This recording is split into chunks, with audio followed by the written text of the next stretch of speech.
come to an end. Also, we'll be taking a look about the coronavirus and the rise in death toll in China. Nest News starts right now.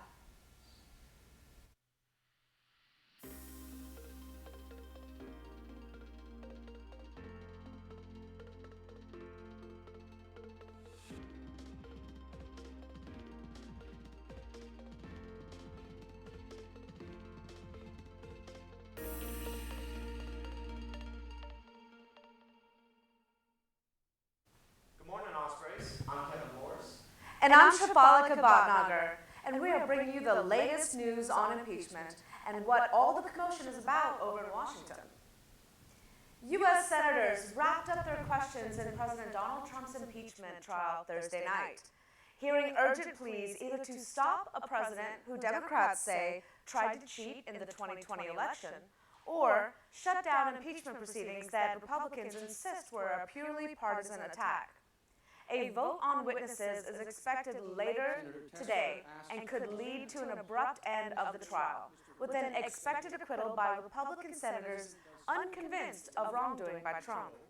A less likely but still possible outcome was a deal that could bring testimony from Bolton and other witnesses. 3 Republican senators have indicated openness to calling witnesses, an outcome that could lead to a 50-50 tie on the question if senators changed their mind to vote. It was not clear if Roberts would attempt to break a tie. The U.S. advised against all travel to China as the number of cases of a worrying new virus spiked more than tenfold in a week, including the highest death toll in a 24-hour period reported Friday. The virus has infected almost 10,000 people globally in just 2 months, a worrying sign of its spread that prompted the World Health Organization to declare the outbreak a global emergency. China, as of Friday morning, counted 9,692 confirmed cases with a death toll of 213, including 43 new fatalities. The vast majority of the cases have been in Wuhan, where the first illnesses were detected in December. No deaths have been reported outside China. The Pentagon has once again raised the number of U.S. service members who suffered traumatic brain injuries in Iran's missile strike to 50. This is the 3rd time the number of injuries has been increased since the attack on the Iraqi airbase earlier this month, with President Trump initially claiming there were no Americans harmed. Pentagon spokesman Lieutenant Colonel Thomas Campbell stated that of the 50 individuals who were injured, 31 have returned to duty. All service members received treatment in Iraq or at a military health center in countries like Kuwait. The helicopter carrying Kobe Bryant and 8 others that crashed into a rugged hillside outside Los Angeles was flying in foggy conditions considered dangerous enough that local police agencies grounded their choppers. The helicopter plunged into a steep hillside at about 9:45 Sunday, with an impact that scattered debris over an area the size of a football field and killed all on board. The accident unleashed an outpouring of grief from admirers around the country, who mourned the sudden death of an all-time great who spent his entire 20-year career with the Los Angeles Lakers. Thousands of fans, many wearing Bryant jerseys and chanting his name, gathered outside the Staples Center in downtown Los Angeles, home of the Lakers, inside of Sunday's Grammy Awards, where Bryant was honored. You know, this week has been really hard, I think, for everyone. And our thoughts go out to Vanessa Bryant. Absolutely, yeah. Absolutely. Yeah. She spoke up earlier this week and has started a new nonprofit called Mamba on 3, where people can go to donate to help support the families of all of the victims of this tragedy. Yeah, it's certainly a tragic. He was my idol as a kid. I played basketball. I named myself after him, and Overwatch. Yeah, I'm Mamba 3, so it's unfortunate. Wow. It's very unfortunate, and it's very tragic. It is. Well, coming up, we give you a look at a psychology professor writing some pretty interesting books. And why did Bowen lose so much money last year? We'll be looking at all this and more after the break. Stick around because Nest News will be right back.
On campus, we have many professors who do things outside their normal job at UNF.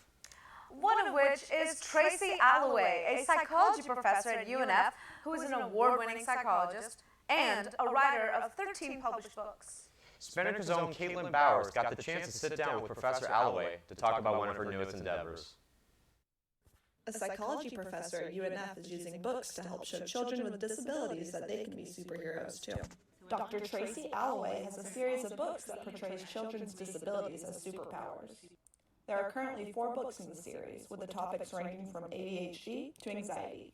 My goal for writing them was twofold. One is to give these children a voice and help them see that it's not just about their weakness, but they have these incredible superpowers. So we know for someone with dyslexia, they have an incredible photographic memory. So they have this visual memory superpower. And someone like with ADHD, their superpower is a hyperfocus. So they can kind of zone in when they're interested in something to the exclusion of everything else. And I wanted to bring that out. Dr. Alloway loves to see the reactions of children when they see themselves portrayed in her books. So I've had a chance in the last few months to go to different schools, do some book readings, go to libraries, and it's just been fantastic seeing the kids' eyes light up when they identify with the characters' weaknesses, but then also see what kinds of strengths that they have. Dr. Alloway and her publishing team have plans to release 4 more books in the series. This is Caitlin Bowers with Spinnaker News.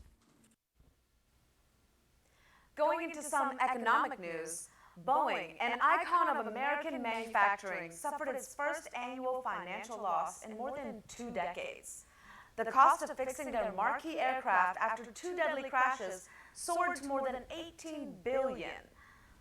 New CEO David Calhoun on Wednesday stood by his estimate that regulators will certify changes Boeing is making to the 737 MAX by mid-year.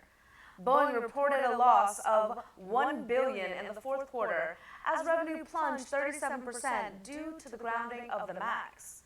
The company lost $636 million for all 2019, compared with a profit of nearly $10.5 billion in 2018. It is safe to say that even though it is a $636 million loss, it could be a small price to pay to ensure the safety of its customers. Hey, I heard we made a lot of baskets in the basketball game last night. And I think the baseball season is fast approaching.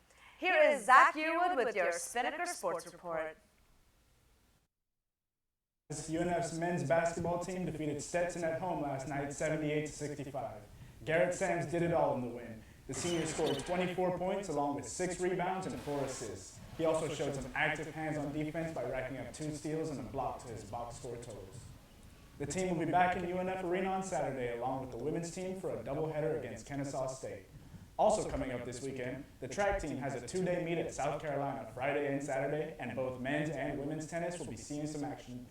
The men take on Georgia Southern Saturday, and the women will be at USF on Sunday. In other news, the Ospreys baseball team has been practicing for months for their season that starts in just a couple of weeks. Spinnaker's Drew McDonald went to talk to the team about the upcoming season. For the past 2 seasons, the Ospreys baseball team has contended for an A-Sun championship, but unfortunately fell short. Manager Tim Parrish looks to flip the script this season. According to Coach Parrington, the team's depth of pitching will be a major asset this season for the Ospreys. I think we got a lot more depth on the mound. I don't know if we have any gunslingers like we had in the past where we're going to have a top 5-round draft choice, but I think we got some guys who can step up on the mound and pitch. With the influx of new players on this year's team, Eddie Miller looks forward to a leadership role. Just trying to lead by example, I guess. Do my job and make sure I'm working hard, and so like the younger guys can see it, and just based off of that. Trace Browning-Williams joins UNF after hitting .340 at FSCJ. The junior looks to add value wherever he can for this new club. I'm trying to be the most consistent hitter and defensive player that I can be, as much as I can. These guys are really talented. I haven't been on a team this talented in ever, really. Can't say in a long time and ever. I'm tired of not getting a ring, so I definitely look forward to winning one this year. I'm Drew McDonald, Spinnaker News. The conclusion of the 2019 to 2020 NFL season is only a few days away. Every game, every snap of the season is led up to the Super Bowl Sunday night, and we've got an exciting matchup between the Kansas City Chiefs and the San Francisco 49ers. The Chiefs are led by the sensational third-year quarterback Patrick Mahomes and one of the best passing attacks in the NFL. The 49ers, on the other hand, come into the game boasting one of the best defenses in the league. I know I'm looking forward to this game and can't wait until Sunday night. Well, Ospreys, that's all I got for you guys today. If you want more sports coverage from either me or Drew, check out unfspinnaker.com. Back to you guys. Thanks for the update, Zach. All right, Ospreys, that's all we have for you today.